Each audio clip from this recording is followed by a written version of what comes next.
Então, depois nós damos maiores informações. A entrada vai ser 3 quilos de alimentos, ok? Então, é isso aí. E o Marquinho vai fazer o preparo de hoje. Boa tarde a todos. Nosso preparo é do livro Vida Feliz, psicografado por Divaldo Franco, ditado por Joana de Ângeles. Caminha um pouco ao ar livre. Tranquilamente redescobre a natureza que te abençoa a vida. Espairece, saindo deste turbilhão em que te encontras e deixando a imaginação voar. Evita os lugares movimentados para o teu passeio e aspira o oxigênio balsâmico da floresta, da montanha, do mar. Refaze conceitos, acalma-te e abençoa a vida na forma como se te apresente. A tua presente existência é rica do que necessitas para ser feliz. Bem, diariamente nós somos brindados com espetáculos da natureza, verdadeiros presentes de Deus para nos alegrar e nos motivar. Mas como nós estamos sempre, cada vez mais, envolvidos pelos nossos compromissos do dia a dia, nós pouco priorizamos em nossa vida desfrutá-los. É o simples nascente poente do sol, as nuvens com as suas diferentes formas e colorações, as montanhas, as árvores, o mar. Principalmente num país e na cidade em que vivemos, onde tão facilmente podemos usufruir disso tudo. Só que quantas vezes na nossa correria nós passamos direto por isso tudo sem ao menos percebê-los e muito menos admirá-los, mergulhados no turbilhão de pensamentos e preocupações da nossa mente.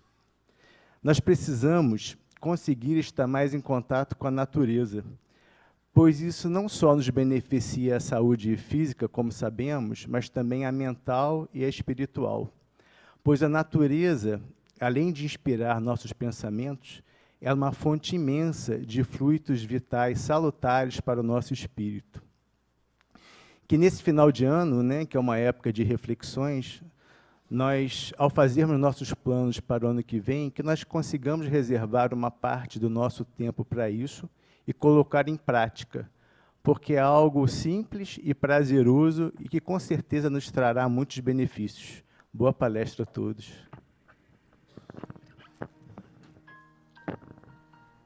Jesus, mestre amoroso, mestre amigo,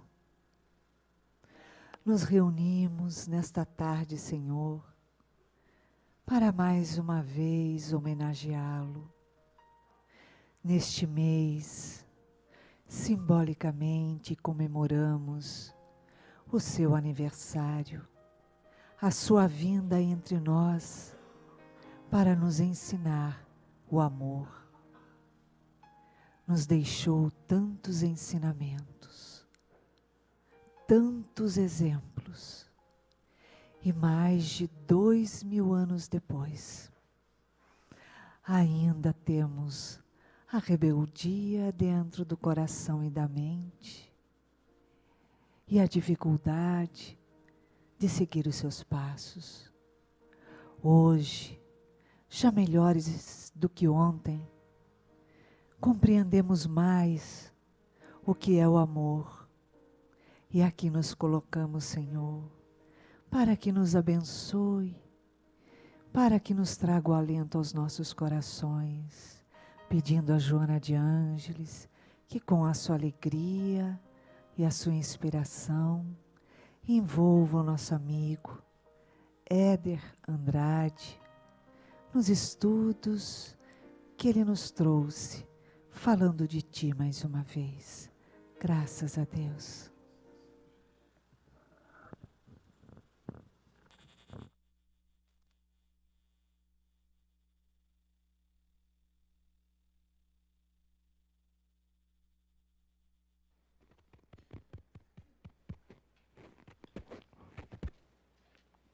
Obrigado, tá?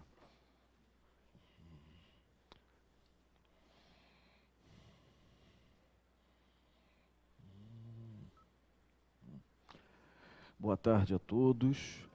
Que a paz do Cristo possa estar junto a nós, por hoje e agora e por todo sempre.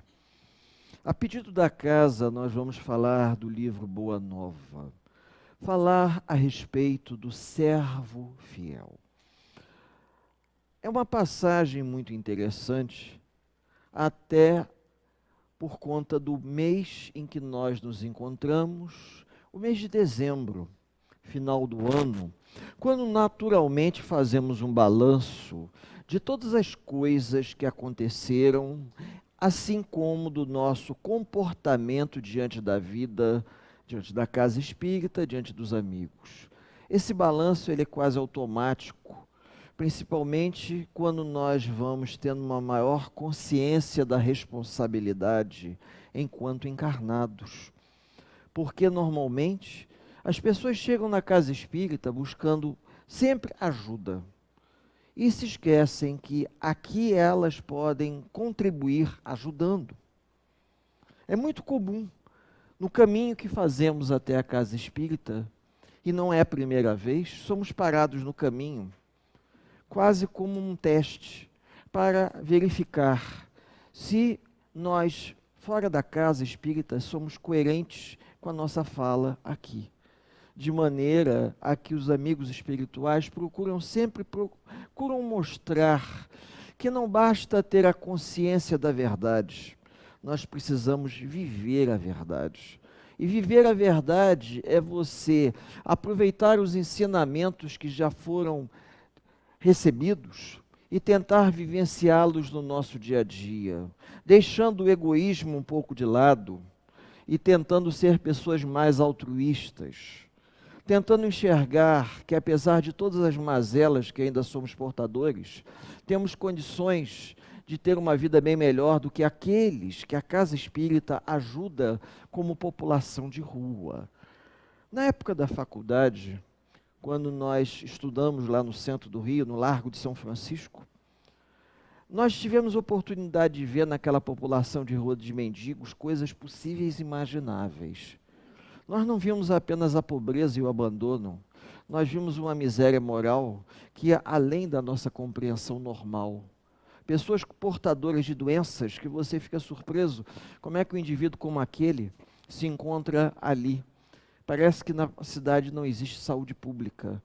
Porém, quando nós conversamos com aqueles outros da rua, eles dizem, eles passam, buscam, levam para o hospital e ele acaba retornando. Por trás de uma doença muito grave, provavelmente existe um processo obsessivo que precisa ser tratado não com remédios para o corpo, mas sim com uma medicação para a alma. E isso se faz necessário um trabalho de maior extensão, de forma que, nesse momento, a gente possa imaginar que não é apenas a quentinha que a casa está oferecendo que vai levantar a autoestima dessas pessoas, mas é a ajuda espiritual que a casa se propõe a fazer nos bastidores da vida, que os amigos espirituais parece que estabelecem metas para atingir. Um tanto de necessitados precisam ser auxiliados, até porque o volume é tão grande que, se não for feito, a sensação que muitas das vezes temos é que não saímos do lugar.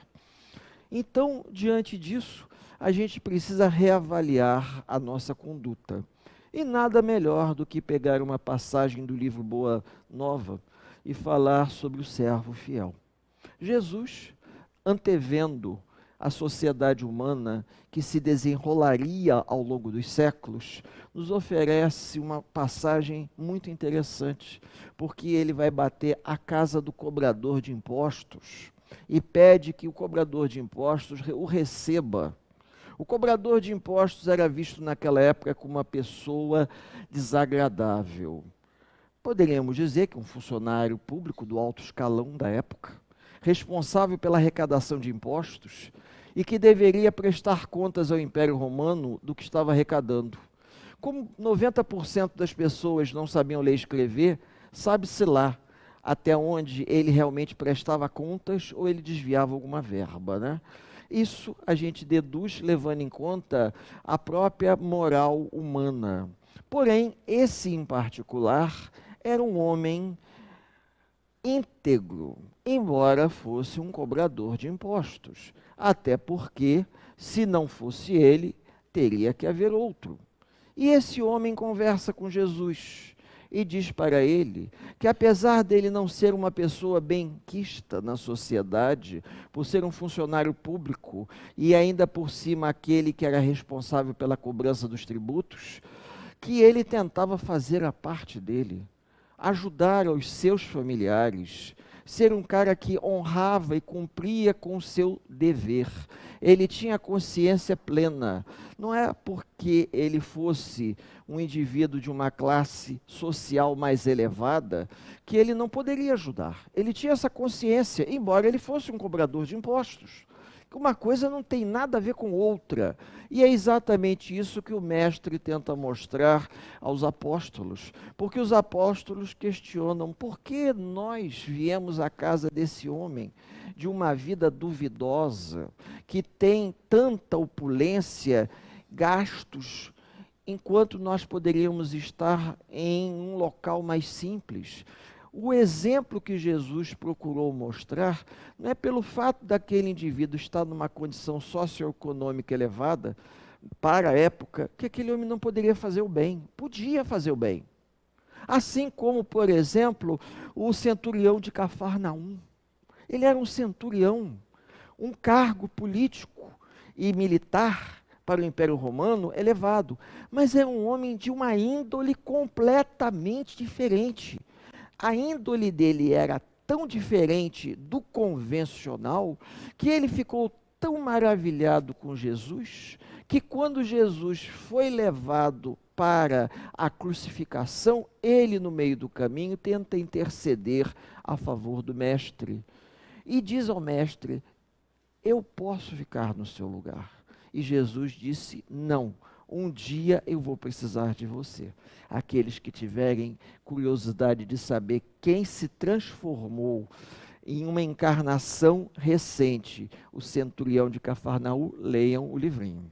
Eu não vou contar, porque é muito interessante que a gente vê que existem indivíduos que dão depoimentos de boa vontade muito grande. E esses depoimentos de boa vontade, eles nos chegam quase como quem diz assim: muito bem, e o que nós estamos fazendo? Por isso que nós estamos aqui. Nós não estamos aqui apenas para ouvir a interpretação evangélica à minha moda. Não, estamos aqui para pensar claramente o que nós estamos fazendo pelos que necessitam. O que nós podemos fazer para sermos a diferença na vida de alguém que necessita. Por quê? Porque talvez já tenhamos o necessário para essa encarnação. Se estamos aqui com uma saúde relativa, dentro das nossas possibilidades, o que nós poderíamos fazer? Existem muitas casas que ajudam, claro que existem, mas a gente não pode transferir para os outros aquilo que nós poderíamos estar fazendo. Eu costumo dizer o seguinte: se nós não nos dispusermos a fazer alguma coisa, a espiritualidade vai providenciar alguém rapidinho para ficar no nosso lugar. Mas se a gente se dispor a ajudar, a espiritualidade vai nos dar as ferramentas necessárias para que a gente possa servir em nome do Mestre da melhor maneira possível. E nessa reflexão, a gente às vezes se depara com coisas formidáveis que acontecem no nosso dia a dia. Eu, às vezes, no início achava que era uma mera coincidência. Hoje eu vejo que não é coincidência nenhuma. Toda vez que nós somos convidados a ir a uma casa espírita, a fazer um estudo, no trajeto de ida ou de volta, acontece alguma coisa. Acontece alguma coisa para nos testar, para ver até onde nós estamos vivenciando aquilo que nós estamos falando. Como eu disse e volto a repetir, é necessário viver o Evangelho no nosso dia a dia, viver a palavra. E como é que nós vamos viver essa palavra? Tentando ser pessoas úteis, reclamando menos e tentando ser uma ferramenta de boa vontade para a espiritualidade.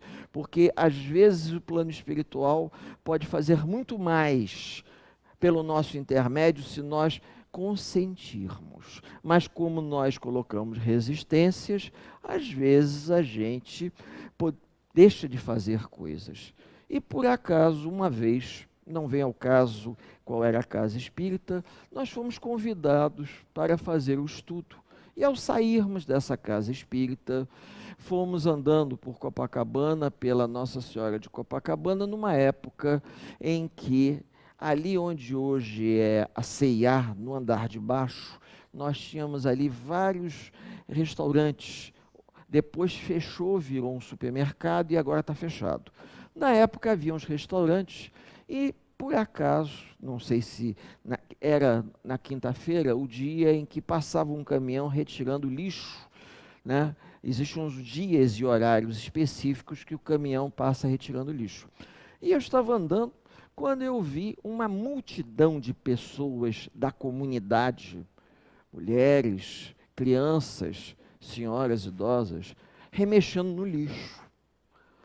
Por curiosidade, às vezes eu acho que um dia ainda vou morrer por conta disso, porque eu sempre me aproximo para tentar entender melhor o que está acontecendo. E eu vi as pessoas com saco plástico, desses sacos plásticos normais, ela enfiava a mão no saco de comida e tirava aquela mão cheia e colocava ali, aquilo ali para mim era uma verdadeira lavagem, mas ela fazia isso com um gosto tão grande, que na hora eu fiquei parado assim, pensando, meu Deus, quem foram essas pessoas no passado? Porque pessoas que fisicamente teriam condições de trabalhar para conseguir adquirir aquela comida, mas por alguma razão que foge à nossa compreensão normal, elas quase que festejavam em tirar comida no lixo e colocar no saco plástico para levar para casa. Comida que, se eu o fizesse, era para dar para um porco ou para um cachorro no máximo, pela misturada que aquilo estava. E às vezes a gente sai muito impressionado dessas cenas, porque às vezes a gente reclama que vamos chegar em casa e vamos comer a mesma coisa, que almoçamos e vamos jantar a mesma coisa, vamos esquentar o que ficou na geladeira no micro-ondas, enquanto eu tive chance de ver pessoas tirarem a comida do lixo e levar para casa para comer. E não foi em periferia, não, foi aqui em Copacabana, na nossa hora de Copacabana. E às vezes a gente, quando se depara disso, fica pensando assim, a miséria moral que existe por trás de toda essa trama reencarnatória, ela é muito mais complicada de se entender. Quando a casa aqui vai até aos necessitados da rua, estender uma ajuda, está muito mais preocupado em ajudar espiritualmente do que materialmente falando, porque materialmente uma outra instituição também pode ajudar. Em São Paulo, por exemplo, a quantidade de instituições que distribuem alimento à noite em São Paulo para uma população de rua que já está em quase 40 mil habitantes. 40 mil, população que mora embaixo de viaduto, embaixo de marquise, e está lá. Entre eles eu tenho um parente que também está, por isso que eu conheço essa história, porque eu fui atrás dele e ele está lá, vivendo na rua. Agora até resolveu procurar a família, porque estava com um problema de catarata, tinha que fazer operação de catarata, mas tudo leva a crer que vai voltar para a rua. Então a gente já, conhecendo essa realidade, a gente se pergunta, meu Deus, o que nós poderíamos fazer para amenizar a caminhada deles? Porque tirar o indivíduo dessa condição é delicado, porque o indivíduo tem que querer. Você oferece as oportunidades, e se ele quiser, ele aceita. Às vezes aceita por interesse, às vezes aceita porque quer modificar a sua vida. Mas nós é que temos que ter a consciência do que podemos de fato fazer. Vamos ajudar materialmente? Vamos ajudar. Mas também poderíamos ajudar espiritualmente. Como? Orando por essas pessoas, pedindo por essas pessoas num momento tão delicado em que o país se encontra, de tal forma que hoje eu até evito ver televisão, porque a gente só recebe notícia ruim. Então eu não vou ver mais televisão, vou me alienar, vou ficar alienado, não vou ver, porque se os meios de comunicação só nos alimentam com informações negativas, eu prefiro então ficar de fome, passar fome em termos de informação. porque não compensa. Agora, se nós desejamos realmente fazer a diferença, a gente precisa compreender a essência da mensagem evangélica, porque o Cristo, ele não condena Nicodemos. Pelo contrário, ele procura mostrar que aquele homem, ele estava fazendo de fato o que ele deveria fazer. E é nesse momento que Jesus entra com a parábola dos talentos. Parábola essa que muitas das vezes solta, a gente apenas a interpreta levando em conta dos talentos que nós recebemos em nossas vidas e o que nós vamos fazer com eles. Porque se o indivíduo ele é um funcionário público, como na própria passagem evangélica de alto escalão, e ele é um homem abastado, mas ele sabe fazer o uso dos talentos que ele recebeu, está perfeito. Porque existem pessoas que recebem talentos idênticos, mas devido à sua dificuldade de se desprender, de compartilhar, ele não faz nem metade do que os outros fazem.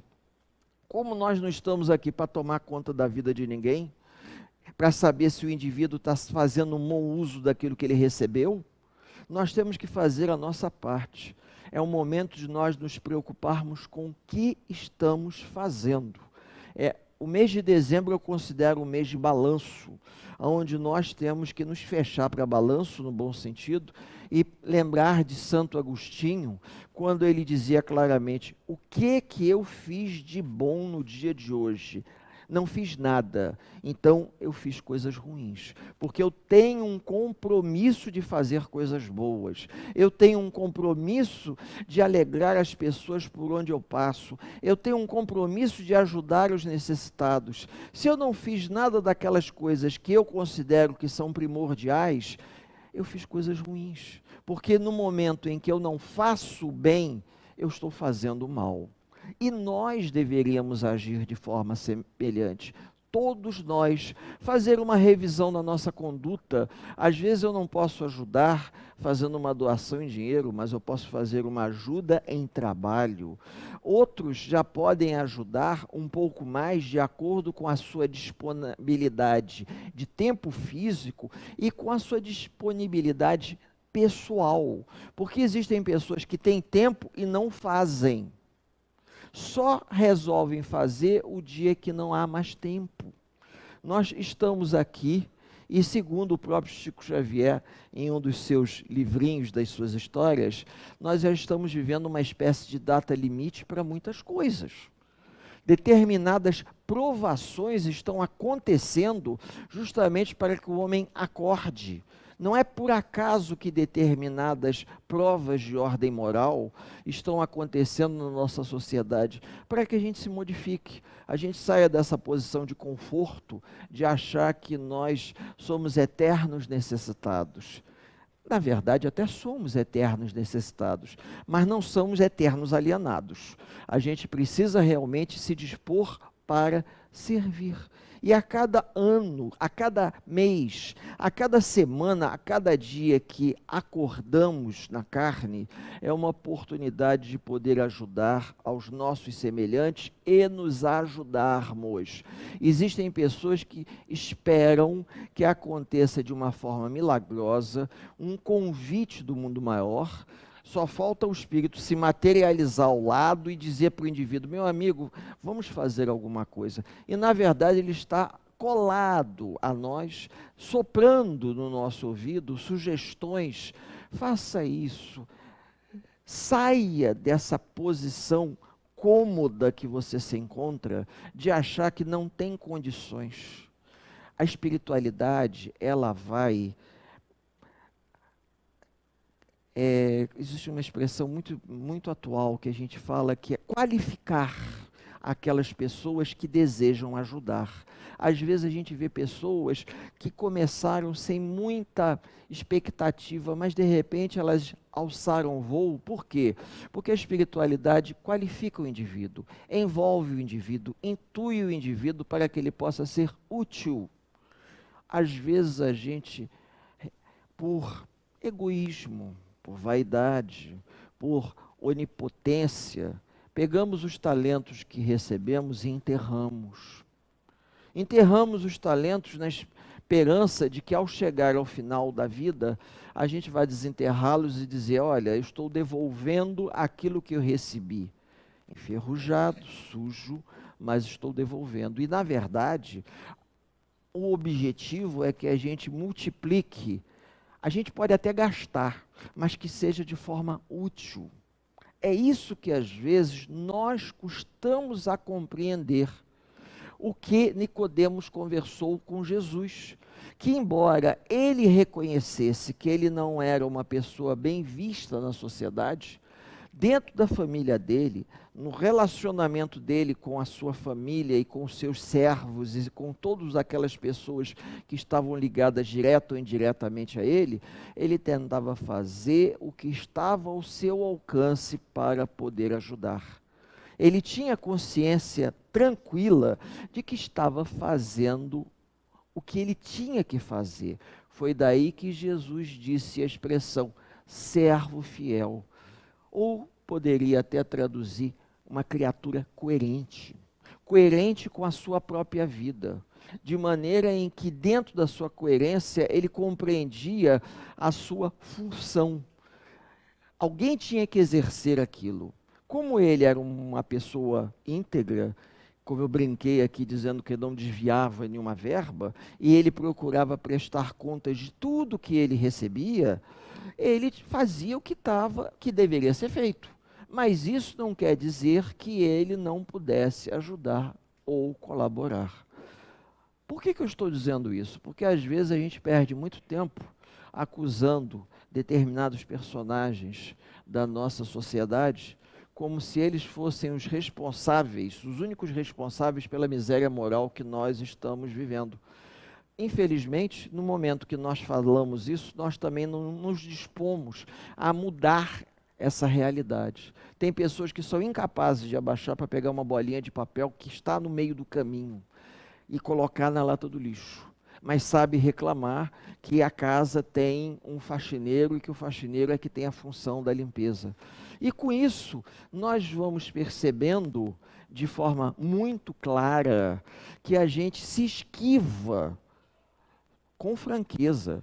Nós nos esquivamos dos compromissos que poderão nos ajudar a nos tornar pessoas melhores. E por que nós fazemos isso se nós queremos uma ajuda do plano espiritual? Por causa do comodismo humano. O comodismo de achar que quem tem mais é que tem que fazer. E aquele que tem menos não tem compromisso nenhum a fazer. Não podemos nos esquecer da passagem do óbolo da viúva. Quando chega um fariseu carregando um saco de ouro com várias moedas e coloca no local aonde se faziam as doações e faz uma prece em voz alta para todo mundo escutar no templo de Jerusalém. Quando ele vai embora, aparece uma mulher que esperou o fariseu sair, porque ela só tinha 3 moedinhas, mas ela queria doar aquilo para ajudar, porque ela sabia que o templo utilizava as arrecadações até mesmo para auxiliar aquelas pessoas que estavam no Vale dos Leprosos, que só recebiam ajuda se alguém levasse, porque eles não saíam dali. No Vale dos Leprosos, uma depressão próxima a Jerusalém, todo mundo que tinha algum problema de pele, que nem sempre era hanseníase, na época a palavra lepra era uma palavra genérica, todo mundo era condenado àquilo ali. O indivíduo, se tivesse lúpus, ele também era condenado. Se tivesse algum tipo de micose mais forte, talvez fosse condenado também. E como o local era uma depressão, todo mundo era descido ali por cordas ou por um elevador, não havia como subir. A parede era muito, a escarpa era muito grande. Então todo mundo ficava condenado naquela espécie de fossa gigante que era o Vale dos Leprosos. E as pessoas de bom coração iam até lá levar comida, levar água. Muitos morriam ali, porque não havia como sobreviver naquelas condições. E o próprio Templo de Jerusalém também contribuía ajudando de alguma forma. Porém, nesse tempo, como eu disse, haviam pessoas que se dispunham a ajudar dessa forma, mas a espiritualidade já nos conta a história que aparece uma mulher que não tinha condição de doar nada, ela não tinha dinheiro, o que ela vivia no dia a dia, como se diz na vida moderna, tipo day by day, cada dia era um dia de cada vez. Mas por alguma razão que ela própria desconhecia, ela vai ter um sentimento de querer ajudar de forma tão grande que ela olha em volta e vê o seguinte: eu não tenho condições nenhuma de ajudar materialmente falando, mas eu tenho condições de fazer algo. Pega uma vassoura e vai varrer o templo de Jerusalém. Nós deveríamos nos espelhar no exemplo, não digo nem da viúva, do óbolo da viúva, mas da mulher da vassoura. Porque às vezes nós não temos condições naquele momento de contribuir com muita coisa, mas 1 quilo de arroz, 1 quilo de fubá, 1 quilo de feijão, não é tanto assim. Às vezes, não é crítica, até porque nós vivemos próximo à praia, e às vezes os jovens que gostam de tomar uma cerveja, eles não tomam 1, nem 2, nem 3, né? Nós sabemos que essas latinhas de cerveja fazem sucesso para os catadores, por causa da grande quantidade. Uma cesta básica, mais ou menos como a Iraci falou, gira em torno aí, uma cesta básica das mais simples, gira em torno de uns R$80, mais simples. Só que numa praia, num final de semana, o indivíduo às vezes bebe 10 latinhas a R$10 ou mais cada uma.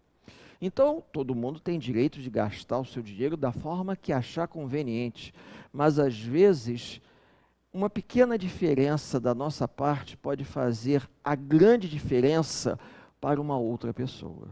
É como no nosso português, dependendo da vírgula que nós colocarmos na frase, nós podemos mudar o sentido da frase. Dependendo da nossa atitude, nós podemos mudar o estado de espírito do outro, que muitas das vezes nos para na rua pedindo alguma ajuda e nós ignoramos, porque sempre achamos que aqueles que nos pedem são pessoas acomodadas, ou pede para beber, ou pede para isso. Ninguém para ouvir o lamento do outro. E às vezes eu até chego a acreditar que a espiritualidade conduziu aquela pessoa até nós para testar se aquilo que nós estamos lendo, estudando, conversando aqui com os amigos, de fato o fazemos lá fora. E eles nos mandam um teste muito simples. Uma pessoa que está num momento de necessidade para a nossa frente e nos pede ajuda. E todo o conhecimento que nós estamos compartilhando com os amigos iria por terra se nós não tivermos uma atitude diferente diante daquele que nos aborda a hora que a gente menos espera. E isso vem acontecendo comigo com muita frequência. No início eu achei que era uma mera coincidência, hoje já não acho não. Porque é impressionante.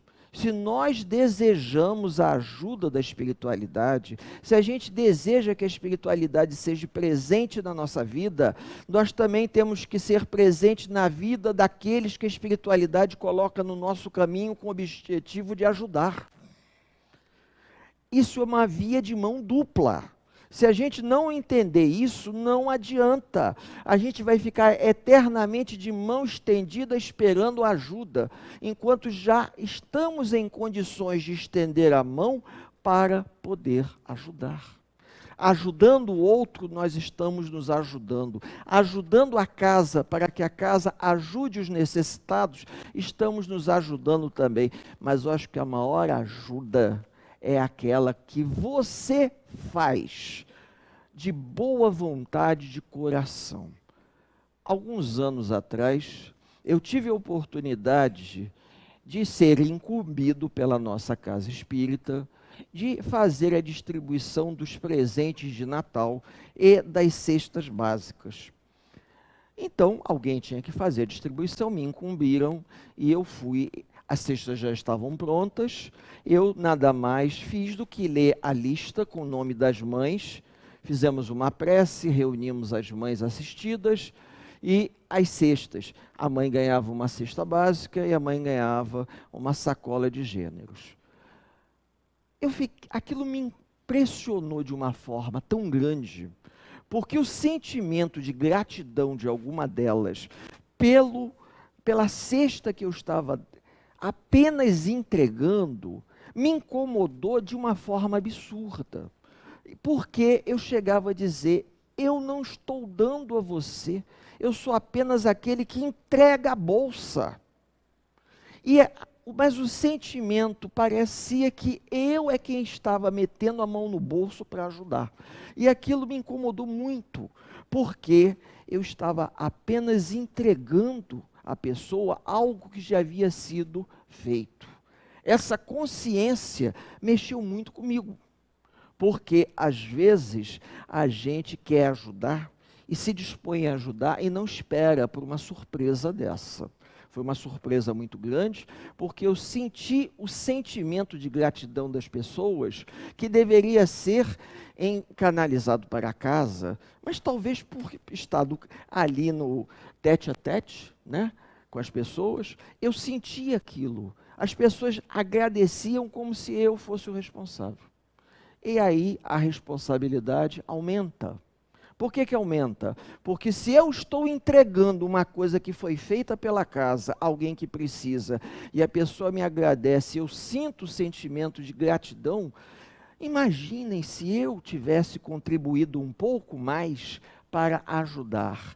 Provavelmente eu teria uma compulsão emocional na hora, né? Porque o envolvimento de boa vontade em querer servir teria transubstanciado muito mais as minhas emoções.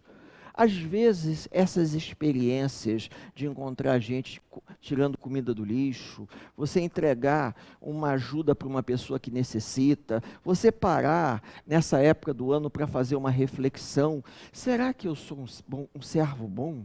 Não sei.